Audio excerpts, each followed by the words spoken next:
Hoje a gente está aqui com a professora Euni Elisa Vilos, professora do curso de Pedagogia da Universidade Federal do Mato Grosso, do campus de Rondonópolis, dá 2 disciplinas, Fundamentos da Antropologia para a Educação Infantil. Ela escreveu uma tese linda que chama Escrevivendo, sobre a obra do Guimarães Rosa, o projeto da Tearte, uma escola de educação infantil em São Paulo, que tem um trabalho maravilhoso. A Euni vai falar um pouco para a gente. É uma grande alegria receber esse convite da Marô. Eu trabalho aqui no curso de Pedagogia, na UFMT, campus de Rondonópolis. Eu tenho 2 disciplinas. Desde que cheguei no campus, em 2006, eu trabalho com Antropologia e Educação no primeiro ano e atualmente eu estou com Fundamentos da Educação Infantil no 3º ano de Pedagogia também. Pode mostrar a sua tese? Mostro, a minha tese está aqui. Ela tem essa capa bonita, ela foi diagramada pela Camila Tereza, que é uma colega que vai qualificar também agora. Ela trabalha com projetos gráficos, com desenho, sim. E ela está disponível na internet, é só colocar o meu nome, Escrevivendo, tese USP, que você chega a ela, assim. Fotos dentro e tudo mais. Quando eu cheguei para o doutorado, por esses caminhos que a gente não sabe explicar, mas que aconteceram de maneira maravilhosa, eu um dia estava num seminário na USP e a Renata Meirelles foi apresentar algumas fotos e alguns vídeos sobre a Tearte e eu me encantei naquele instante. Eu não tinha onde fazer a pesquisa até aquele instante, eu sabia que era com crianças, eu sabia que era com educação infantil, que eu teria que trilhar, mas não sabia como. Naquele dia eu falei com a Teresita, marquei uma visita na Tearte e fui. Quando eu cheguei lá, foi um perder o chão, foi um sair do lugar, foi uma desconstrução, porque a Tearte é uma escola absolutamente diferente do que a gente pensa de uma escola. Em primeiro lugar, não tem sala de aula. Como é que faz uma professora que sempre pensou e precisou da sala de aula? Então, assim, eu não tinha sala de aula. E foi um choque muito grande. Eu fui, visitei a escola, fiz um texto, um relatório de 16 páginas de tudo que aconteceu. Isso depois virou o primeiro capítulo, que foi as minhas experiências como pesquisadora numa escola muito diferente. Daí, Maro, eu me afastei da escola. É preciso que eu diga, porque uma tese não se constrói só com experiências positivas. A gente tem muitas idas e vindas, sem angústias. Eu me afastei por uns 6 meses da escola porque eu não consegui lidar com essa história de não ter professor em sala de aula, né? Como é que um professor não propõe? Como é que um professor acredita nas crianças? Que desafio grande para uma pedagoga. Depois disso eu voltei para fazer, então, ficar 6 meses na escola, todos os dias, indo de manhã e permanecendo na escola. Meu aprendizado, Maru, na Tearte foi de despedagogizar. Como despedagogizar, soltar amarras, libertar os controles, perceber que eu não controlo nada e acreditar que a criança pode me guiar, acreditar que a criança brinca e que brincando ela aprende. Parece simples, Maru, mas não é. Nós, como pedagogos, como professores, queremos o tempo todo fazer propostas e a gente não espera a participação da criança. Então, assim, eu fiquei sentada no banco de areia, brincando com crianças de 8 meses até 2, 3 anos. Foi mais ou menos isso que eu fiquei por 6 meses lá, observando crianças. Para isso, eu precisei diminuir esse meu ritmo, que é acelerado, né? Eu precisei ficar quieta, eu precisei parar, eu precisei prestar atenção nas crianças. Eu acho que foi muito isso, assim.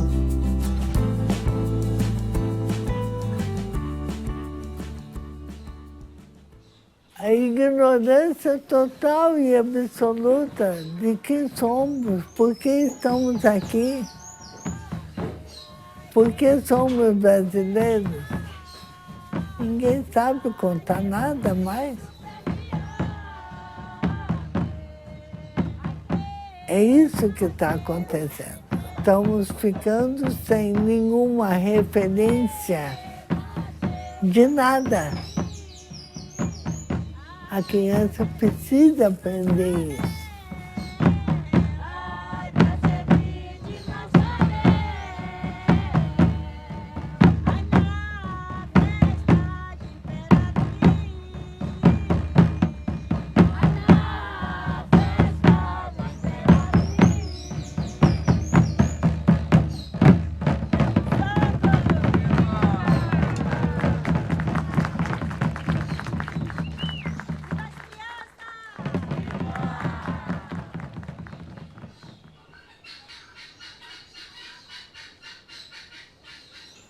Eu vou proteger as crianças e as famílias. Enquanto tiver tomando conta e podendo vir até aqui. E passando para vocês todos essa semente que a criança tem que ser bem cuidada. Por vocês, pais, não terceirizem isso. Por favor.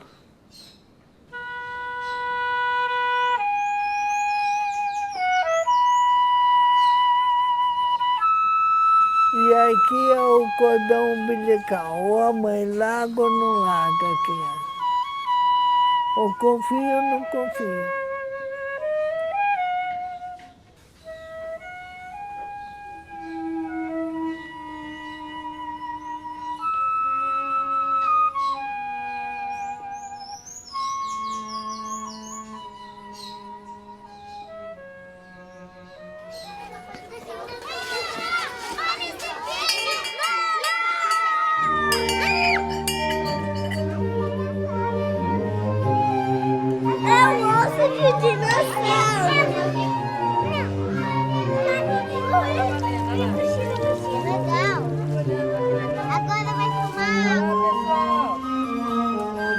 Vocês estão prontos para uma vida muito boa, muito bonita. Vocês vão levarem a semente da escola para outros países, para outras escolas e para outros lugares.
Principalmente que a criança aprende brincando. A gente lê muitos textos, a gente lê teses sobre brincar, da importância, mas quando a gente, como professora, está numa situação em que tem que respeitar o brincar, é bem diferente. Mas a Tearte tem uma proposta que ela trabalha com as crianças, é um espaço muito orgânico, é como se fosse... Eu sou uma pessoa do interior do Brasil, eu sempre morei no interior, sempre morei em chácaras, fazendas, assim, eu não sou de cidade grande como você.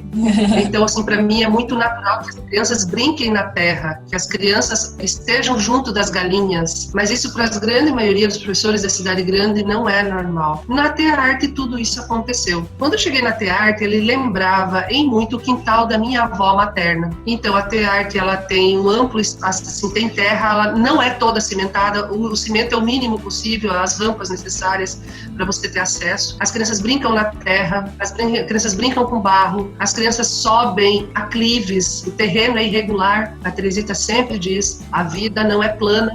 Uma criança aprendendo a subir, a desafiar uma rampa, um terreno irregular, ela se educa, ela educa o corpo, ela cria força, né? Ela aprende movimentos. Tem casinhas, tem campinho, tem pistinha, né, para andar de motoca, tem o tanque de areia. E a escola também oferece, ela oferece aula de judô, oferece aula de capoeira, né, tem aula de música, de canto. Sempre tem muitas pessoas visitando a Tearte, então essas visitas levam música, levam danças, e isso tudo educa a criança. Então foi um aprendizado na tese de eu valorizar a criança pequena, o brincar da criança pequena.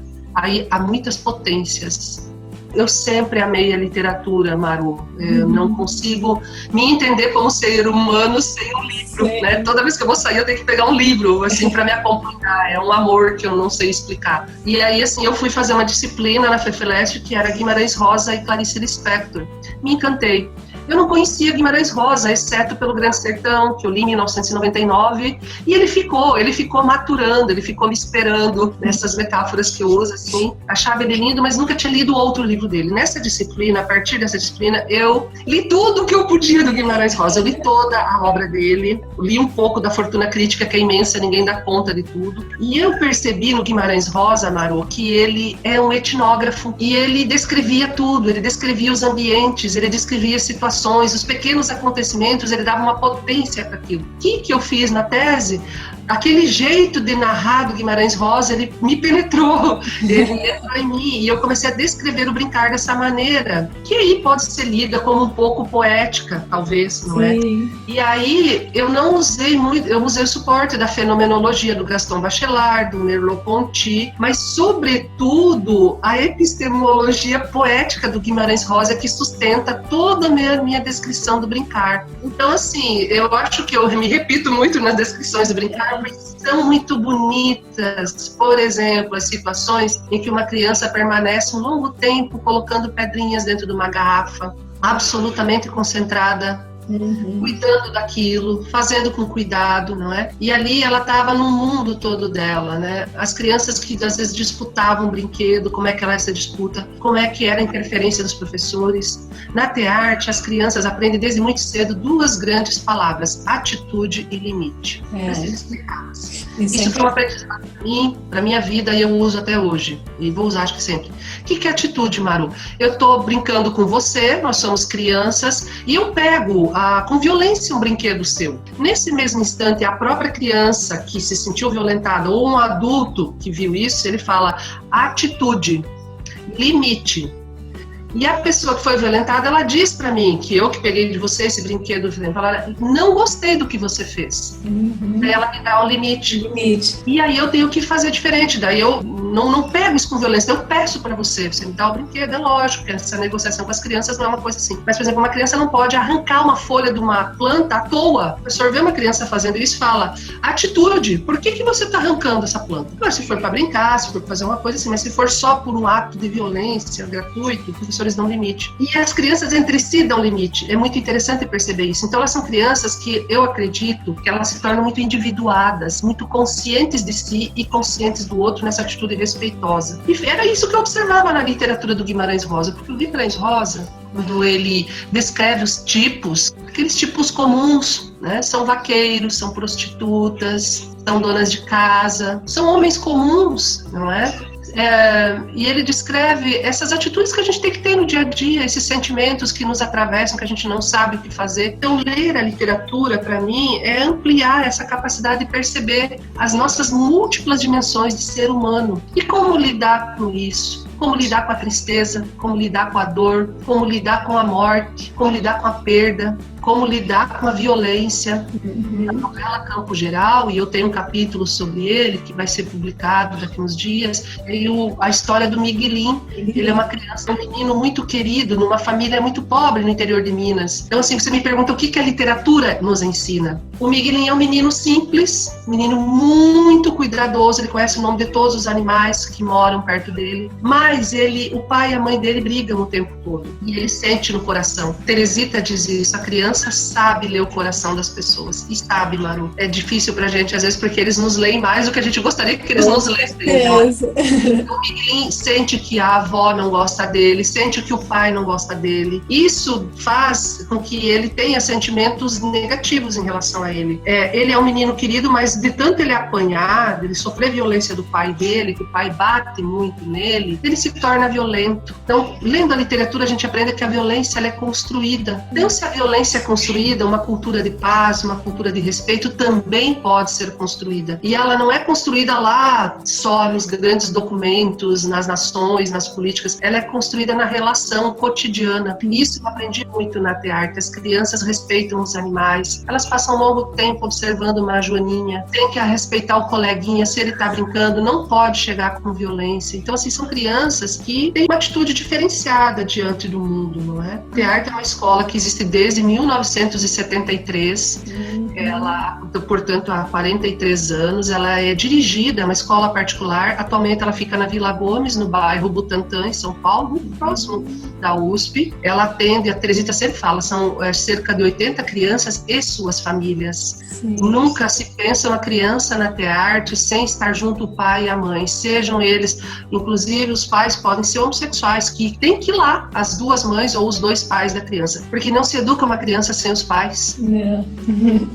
Precisa da presença daqueles que cuidam dela, porque os pais precisam compreender aqueles movimentos, as sensações, os sentimentos que a criança está vivendo naquele momento. Então a Teresita, desde 1973, trabalha com a TEART. A formação da Teresita é em música e ela tem muita formação em arte. Eu acho que se combinam na TEART elementos da cultura popular, tem muito presente isso, muitos cantos, muitas músicas, congada, umbigada, as representações das festas populares, né? Nossa Senhora Aparecida, o Divino, elas são vivenciadas pelas crianças, São João e por aí adiante. Tem aula de capoeira, tem aula de judô, tem aula de música, tem aula, brinca com argila. E o interessante, Marô, da TEART é que assim, os professores não chamam, olha, vamos todo mundo brincar de argila. Não, um professor coloca lá uma mesa, coloca os artefatos para brincar com argila e espera que as crianças venham. Olha, que bacana, ele cria o ambiente. Cria o ambiente, é assim para pintura, assim para recorte, não é? Então, naturalmente, as crianças entram, brincam pelo tempo do desejo delas e se afastam. A hora que elas saem, a professora comunica para outra professora, olha, professora fulana de tal, o fulano de tal está indo para onde ela está. Então, ela passa a tomar conta dele. Então, as crianças transitam muito livremente. Isso é muito bonito.